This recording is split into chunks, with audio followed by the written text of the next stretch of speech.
Welcome to another episode of Whitetail Rendezvous, coming to you 6 days a week as we interview whitetail experts and hear their traditions and personal stories of the hunt. Learn more about the latest gear, discover proven tips, and the latest strategies so you can make your next hunt a success. Now, here's your host, Bruce Hutchin.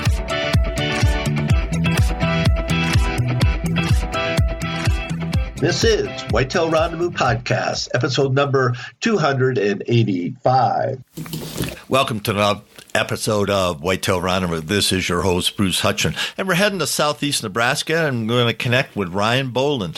Now, Ryan is an agronomist. That means he knows everything about crops and soils, and he spends a lot of time in the outdoors down in his country, and he's got a lot of time to check up on those big bucks, and he spends a lot of September, October, early November doing what everybody else is doing, looking for Mr. Wonderful, looking for that mature buck. Well, he finds it, and this year he's got a great story in how he used rattling, how he grunted, and like he said, the buck came in on a string. Listen up, it's going to be a good show. Hey folks, we got a special for you. The 2016 Rut Forecast by AJ Gall and Audrey Faffey. Yes, it's available right now by texting 33444 Rut Report. That's 33444 Rut Report.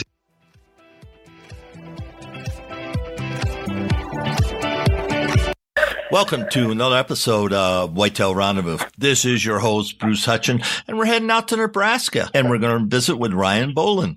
Ryan, welcome to the show. It's good to be here, Bruce. Well, when I was on Facebook and I saw that just magnificent, gnarly buck, he broke off his G3 and just looked like a gnarly guy. I said, man, Ryan, let's get you on the show and tell the story about that wonderful buck. So you're up, man. Yeah, he was one of my better deer. It's too bad he was broke off, but when it's a 5.5-year-old deer, you can't really pass him up the first part of November.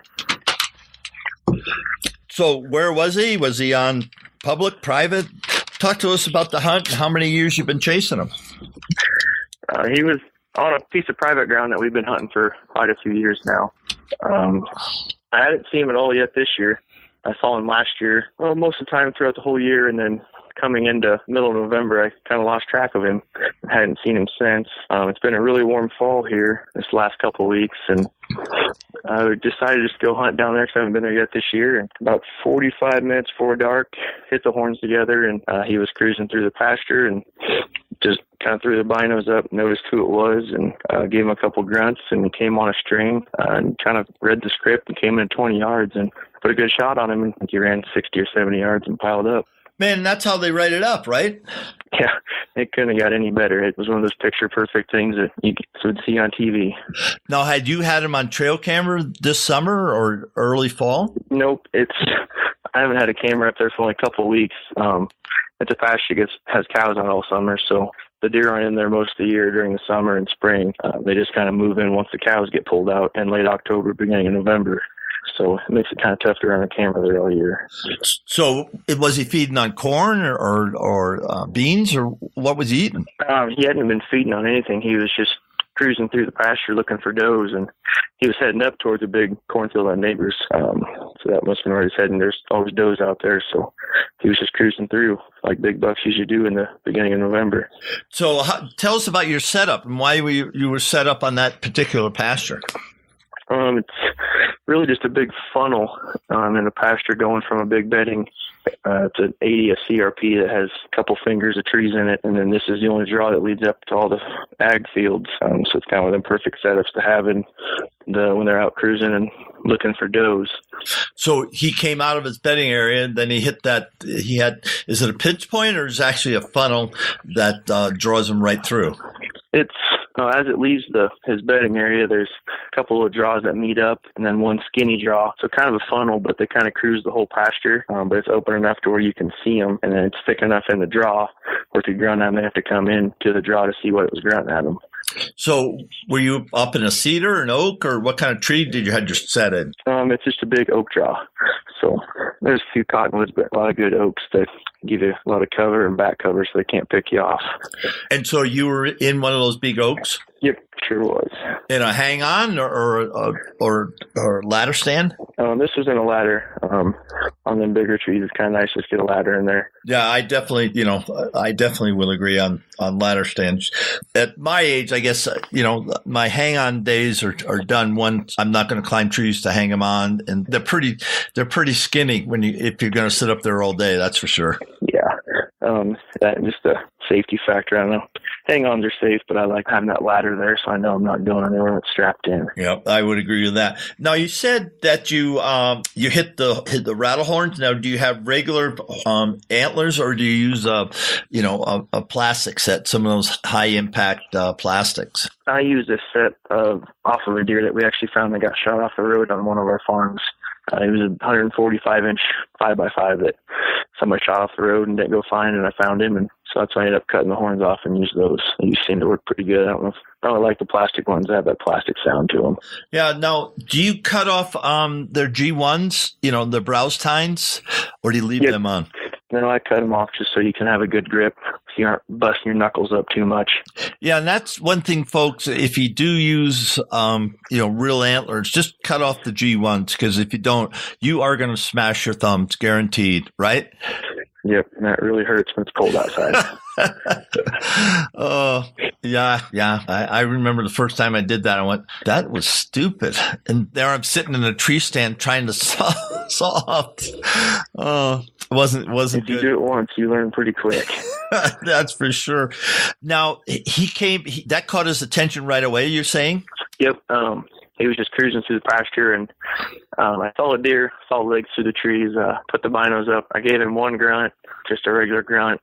He looked towards me, kind of didn't know what he wanted to do, so I just gave him another one, and then he was coming in on a string, trotting, grunting, came right across the creek, and it was a done deal from there. Well, yeah. Now, do you keep a journal so you can say, hey, on November 5th, weather conditions, this is what I did, this is the set I was sitting in, and so you can go back through and take a look at that and see how, year after year, similar situations, or talk to me about that. I actually don't. I know a lot of people that do, and I really should, because it kind of seems like there's a lot of those days that you wish you would remember that were like that, especially like on that farm. I know I've had this happen a couple times in the last couple of years on like the first 2 weeks of November, where bucks are out cruising if you grunt, but then they won't work on one day and the other day they will work. So it would be nice to have a journal like that. I should start doing that. Well, the thing that I've found, and I've been told, somebody who sat down with Fred Baird years and years ago, they were amazed of his chronological record of every single hunt he'd ever been on there in Michigan. And he had the details, the wind, where he was, type of temperatures, everything right down to a T. And that helped him decide, the certain same conditions, same dates, same moon phase, all the same. Then he'd go, okay, I'm going to hunt that stand. And it took the guesswork out of it. It just said, okay, This is where I'm going to go, because I know that if I don't write things down and I say, okay, I'm going to go here, but I'm going to go here. If you have it written down, it's just like, that's where I need to be. Just forget about all this other stuff. That's where I need to be, because here's the likelihood of that happening again are pretty strong. As you said yourself, that happened before in that same farm. Mm-hmm. It would be nice, because then if you have your winds down, it just seems like if there's one stand with a wind that you don't know if it's going to work, and then that's kind of like what I had that night. I had a southeast wind, and really wasn't wanting a southeast wind, but it worked, I guess. Yeah. Now, he never smelt you or sensed you were there. He just heard the sounds and he was tracking. Nope. Yeah, he was coming from the south on my west side, so if he would have got far enough north of me, he would have probably got up there where he could have caught me. But luckily, I saw him straight west of me, and he came hard at me, and then across the creek right there. Where I shot him, he was probably getting close to where he could have smelled me, but my scent control is one of the big things I really look out for and try to do everything right and eliminate getting busted as much as I can. Now, how old of a deer was he? We aged him at 5.5. Yeah, because definitely a mature deer, and a healthy deer. He was pretty big. He was over 200 pounds, wasn't he? Yeah, he was over 250. He was almost 5'3". He was a really big bodied deer. Oh my goodness, they're eating good groceries out there, I guess. they got plenty of corn to eat. It grows them pretty good. Now, talk to me about the population of the deer density, and the age class of deer you have out in your country. Mm-hmm. Lately, we're kind of on, our deer herds are building back right now. We had EHD in Nebraska really bad 2 years ago, and I think there's some again this year. We didn't get hit this year, but 2 years ago, the whole state got hit pretty hard, and that knocked a lot of deer out. But it's finally starting to come back. I'm starting to see a lot more numbers like I used to a couple of years ago. And are they 4.5-year-old bucks that you're seeing, or you're mostly seeing 2.5 and 3.5-year-old bucks? Oh, this year's been a lot of 2.5 and 3.5 since they're all building back. That EHD wiped a lot of older class of deer out. But I know there's still a couple out there. It makes it tough, though, because we got rifle season going on right now, and it's peak of the rut, and that takes out quite a few mature bucks, and the guns start going off. Yeah, and that moon, I mean, I looked at it last night after Monday Night Football. I just said, why is it still light out? And I went outside on the deck and went, holy great. I'm not saying, you could read the newspaper outside, but, you could sure walk in a forest. Oh, yeah. It was really bright down here last night, too. It'd been one of those nights if you had 6 inches of snow on the ground, you could see anything you wanted to, and it's dark outside. Oh, yeah, that would be unbelievable, that's for sure. So let's talk about your hunting tradition. In the warm-up, you said, that's important to you, and that's what got you to, being the hunter you are today. So let's talk about the family hunting tradition. Mm-hmm. Well, my dad got me started when I was really little. I always kind of liked going with him, and he would always take me and I'd sit in the trees and he's bow hunting. And then that kind of grew me from there. As soon as I got old enough to shoot a bow, they got me started shooting, and I think I was 12 when I shot my first deer with a bow. And that first year I went, it was like a half a year, so I didn't get to shoot one. But just being in a tree and having deer that close really fueled my fire from it. And ever since then, it's just gone from a passion to an obsession to there's people probably think that's all I do is eat, sleep, and breathe and want to go deer hunting.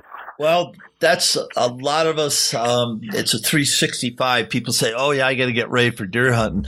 And people I talk to on the show all the time, I mean, it's 365 days a year.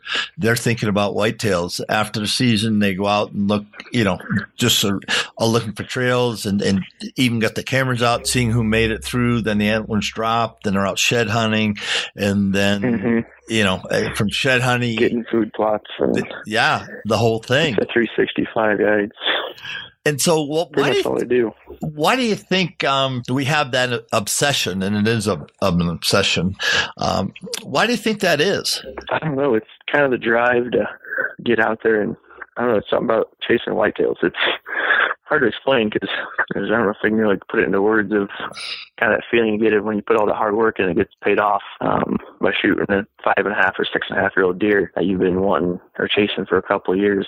There's just that feeling you get. It's hard to put into words of, I'm sure you don't know what it feels like to just get out there and after you put a whole year's work into trying to find one deer, stay on him, and then you can find that rapture tag around him in October, November, December. Yeah, it's pretty special, isn't it? There's some special feeling. It's just hard to put into words.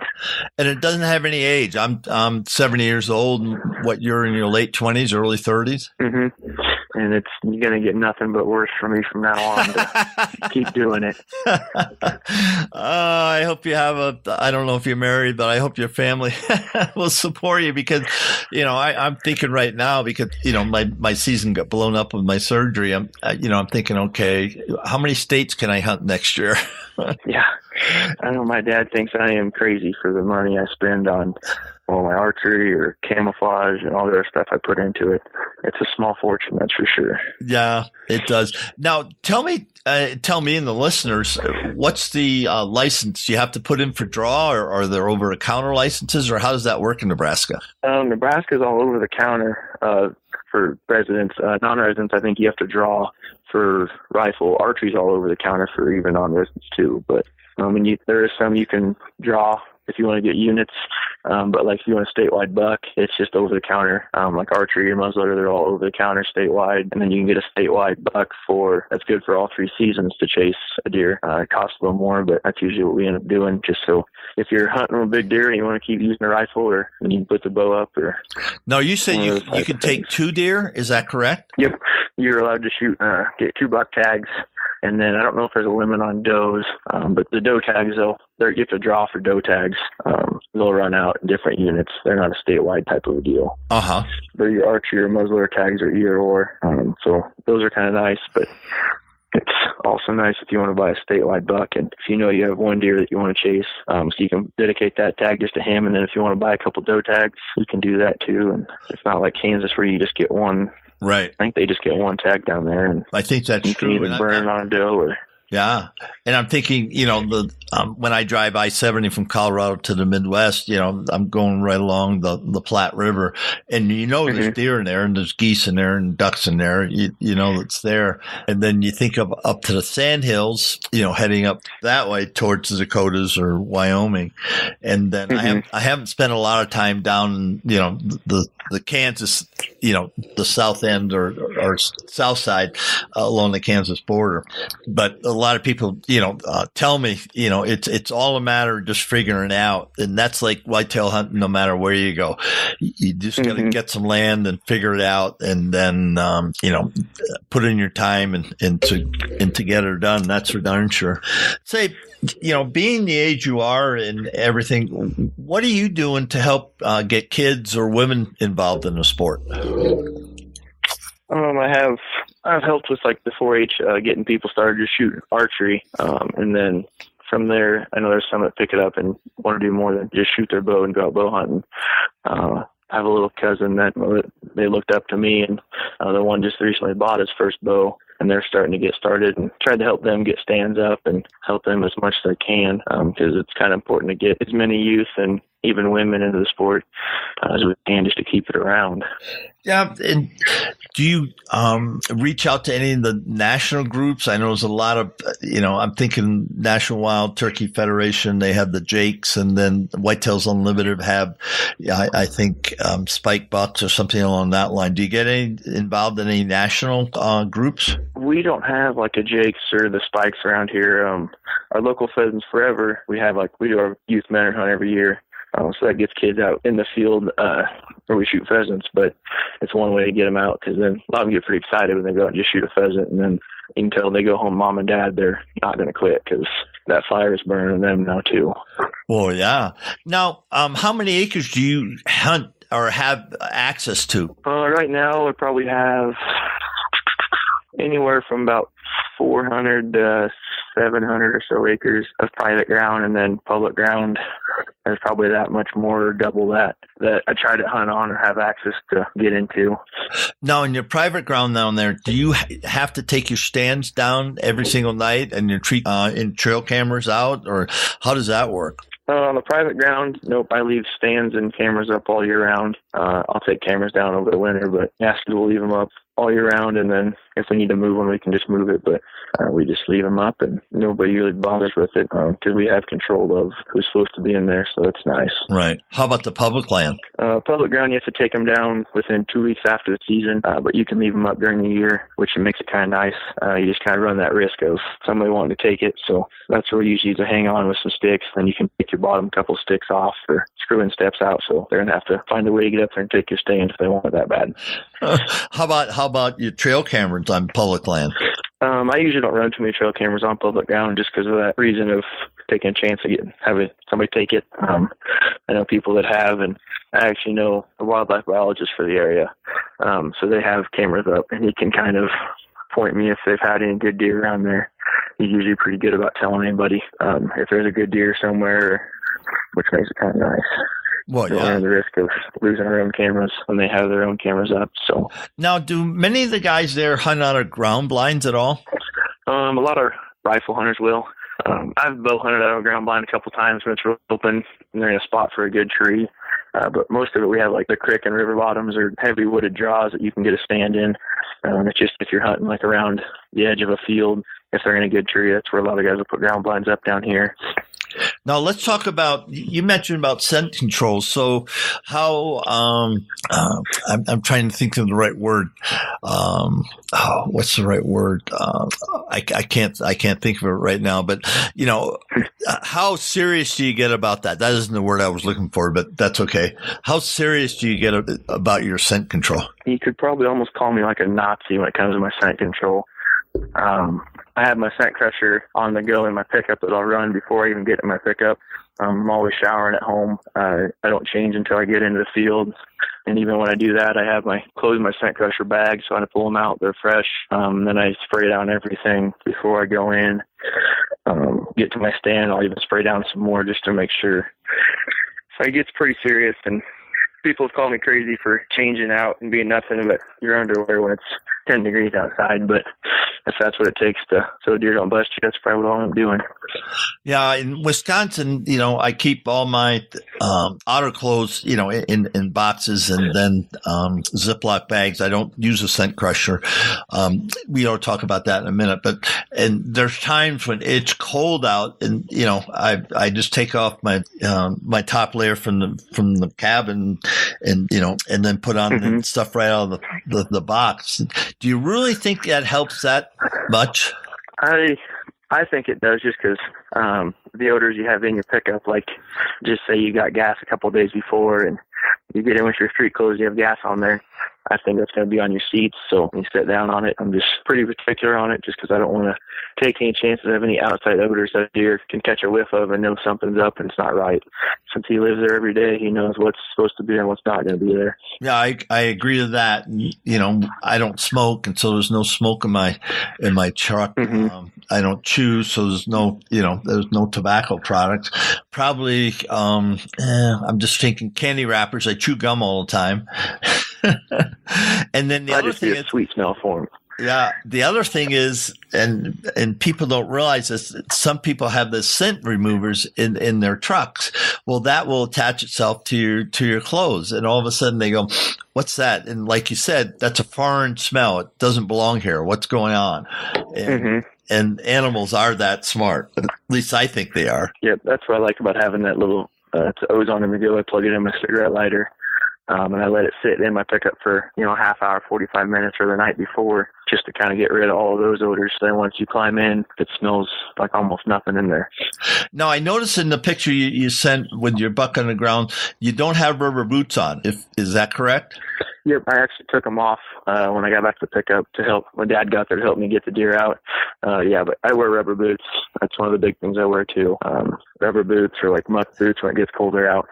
Now, do you wear Lacrosse, or what's your favorite brand? In the early season, when it's warm out, I just wear plain, your everyday irrigation rubber boots from like Orscheln's or any farm store. But then when it warms or gets colder, I have a couple pairs of like Lacrosse Alpha Burleys or Lacrosse Arrowheads that I switch back and forth between kind of how cold it is, because they're both scent-free and can keep your feet warm and dry. So we're at the point of the show. I'm going to ask you for a couple of shout outs. So if you were going to give some advice to somebody just getting started out in archery hunting, what are 3 or 5 things you tell them, make sure you do this? Shoot your bow as much as you can. That's one big thing that I've had a big discussion with people that will just get their bow out 2 weeks before season and say, oh, I don't have time to get ready. No, it's something you got to do every day or all year round, at least a couple times a week. Get that muscle memory so when it comes down to crunch time, you don't have to think about your form or anything you're doing. You're focused on making a shot. Second thing would probably be the scent control. That's something that's just really serious, because you can't get close enough to deer with a bow if they're going to smell you 100 yards away. And then just finding somebody that can help you if you're new. And there's always people out there that have been doing it forever. Like I had my dad that helped me. And when I was younger, he gave up on how many years of putting me in the right stand so I could be successful instead of him even seeing deer at night sometimes. Well, thanks for that. We're at the point of the show. You get a minute or two to get some shout outs to any of the pro staffs. I know you mentioned racks and scent crushers. So get some shout outs, then we'll wrap the show. Yeah, I'll just give a couple shout outs to like the guys are at Racks Big Game Supplements. It's a Nebraska-based company that has worked really good for me in the last couple of years.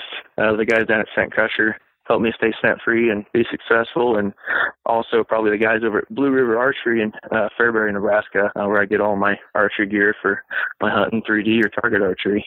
Well, Ryan Bulin, thank you so much for being a guest on Whitetail Rendezvous. And today I'm happy to announce we went over 90,000 iTunes downloads. So that just kind of blows me away that 90,000 people have listened to my shows, or your shows, actually. I'm the guy that sets it up, but you're are the guests, and you guys make it work. So on behalf of 90,000 people, listeners, thanks for being on the show today. Thank you for having me. It's been fun. Hey, listeners, don't forget to text 33444 Food Plot for your free Food Plot ebook.